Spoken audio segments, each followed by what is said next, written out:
नमस्कार, मैं उमेश गौतम, समग्र प्रदेश समाचार से।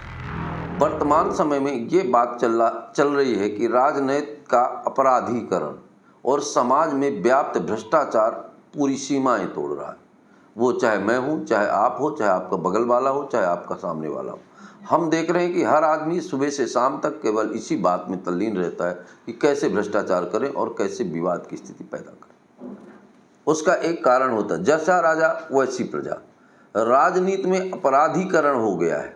हम आपको बता दें कि पहले राजनीति स्वच्छ नेता राजनीति करते थे, जिनके ऊपर आपराधिक लांछन नहीं होते थे। पर धीरे धीरे राजनैतिकीकरण, लोकतंत्र आया और राजनीतिकीकरण में अपराधियों ने नेताओं से मदद मांगनी शुरू की। अब भ्रष्टाचार यहाँ से शुरू हुआ जब अपराधियों ने नेताओं से मदद मांगनी शुरू की। उसके बदले में नेताओं को पैसा देना शुरू किया, और जब पैसा देना शुरू किया तो नेताओं ने अपराधियों की मदद करनी शुरू की। इस तरह से अपराधी और नेता, या कहें राजा और अपराधी के संबंध बनने लगे। और जब अपराधी राजा के संबंध बने, नेता के संबंध बने, नेता अपराधीकरण को बढ़ावा देने लगा। अब अपराधियों की सिफारिश नेता करने लगे तो गरीब आदमी का दम घुटने लगा। पर यह प्राथमिक परिस्थिति थी। उसके बाद धीरे धीरे नेताओं ने अपराधियों से मदद मांगनी शुरू कर दी। अब अपराधीकरण बढ़ रहा है। नेताओं ने अपराधियों से मदद मांगनी शुरू कर दी और अपराधियों के दम पर चुनाव लड़ने लगे। बूथ कैप्चरिंग की घटनाएं मुझे याद है कि जब बड़े बड़े डाकू हुआ करते थे तो डाकुओं का सहयोग नेता लोग किया करते थे, क्योंकि चुनाव में डाकू उनकी मदद करते थे। अब ये शुरू हो गया कि जो वोट है जनता नेता के चाल चरित्र और चेहरे पर नहीं, दहशत पर देने लगी। अब राजनीति का भ्रष्टीकरण या मोह कालाकरण या दुर्भाग्यपूर्ण समय शुरू हो गया, जबकि बूथ कैप्चरिंग गुंडों के दम पर और डकैतों के दम पर वोट डलवाई जाने लगी। नेता के चाल चरित्र और गुण का ध्यान नहीं दिया गया और नेता अपराधीकरण के लिए जुड़ते गए। जो भी नेता सत्ता पे आया उसने अपराधियों का संगम हो गया, अपराधियों की मदद करने लगा और अपराधियों से मदद लेने लगा। और जब अपराधियों से मदद लेने लगा तो अपराधीकरण इतना बढ़ गया कि पूरे देश में गुंडों का साम्राज्य आज कायम है। इसी वजह से अपराध करने वालों के ऊपर पुलिस और प्रशासन कुछ नहीं कर पाती, क्योंकि वो तो नेताजी के आदमी है। अब इसके आगे वर्तमान में अपराधीकरण का और विकराल रूप हो गया। नेताओं के समझ में आ गया, अपराधियों के समझ में आ गया कि नेता तो हम बनाते हैं, चुनाव तो हम जिताते हैं। इसलिए अपराधियों ने भी चुनाव में भाग गजमाना शुरू किया और अपराधी प्रकरण के दम पर चुनाव जीतने लगे। और आज वर्तमान में जितने नेता हैं उनमें 80% नेता ऐसे हैं जिनके ऊपर अपराध, बलात्कार, मर्डर के अपराध कायम है और कोर्ट में चल रहे हैं।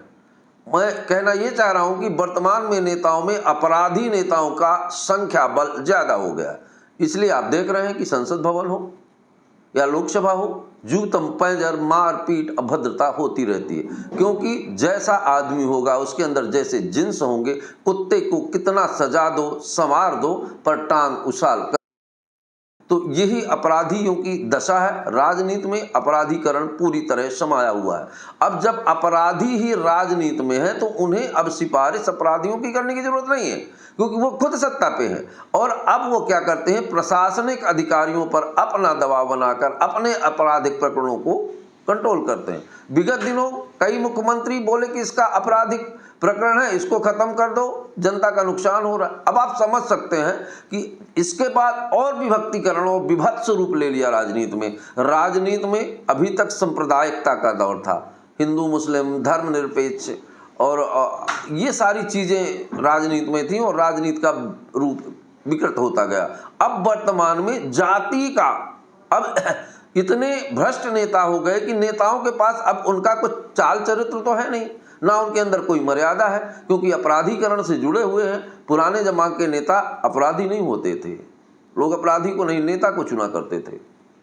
पर वर्तमान में नेता अब सांप्रदायिकता के बाद जाति जाति में लड़ाने का काम शुरू कर दिया नेताओं ने, क्योंकि उन्हें तो सत्ता चाहिए। सत्ता के लिए जितना दंगा फसाद होगा उतनी जल्दी सत्ता और पब्लिक दहशत में होगी। अब आप समझ लीजिए कि वर्तमान के नेता जनता को दहशत देते हैं कि फला कौम के लोग ये सरकार बन गई तो आपको जीने नहीं देगी, फला कौम की सरकार बन गई तो आपको जीने नहीं देगी, फला जात का मंत्री बन गया तो आपको जीने नहीं देगा। मतलब पूरी तरह से दहशत का माहौल पूरे भारत देश में है। अब समझना आम जनता को है कि राजनीति से अपराधीकरण को कैसे खत्म किया जाए। और इसके लिए मैं आम जनता से कहूंगा कि आने वाले चुनाव में और किसी भी रैली प्रदर्शन में अपराधी नेताओं के साथ ना खड़े हों, ना अपराधी नेताओं की रैली में जाएं, और चुनाव में वो किसी पार्टी से हो, किसी दल से हो, उनका बहिष्कार करिए, एक अच्छे नेता का उदय करिए। भारत आज़ाद तो हो गया, पर अपराधीकरण की राजनीति के आगे आज भारत कमज़ोर पड़ रहा है। ये मेरा देश है और मुझे इससे प्यार है, मैं इसकी बुराई नहीं करता, पर मुझे आम जनता से यही उम्मीद है कि आने वाले समय में अपराधीकरण राजनीतिकरण को दूर करने का मेरा साथ दें। दोस्तों नमस्कार, मैं उमेश गौतम, समग्र प्रदेश समाचार से।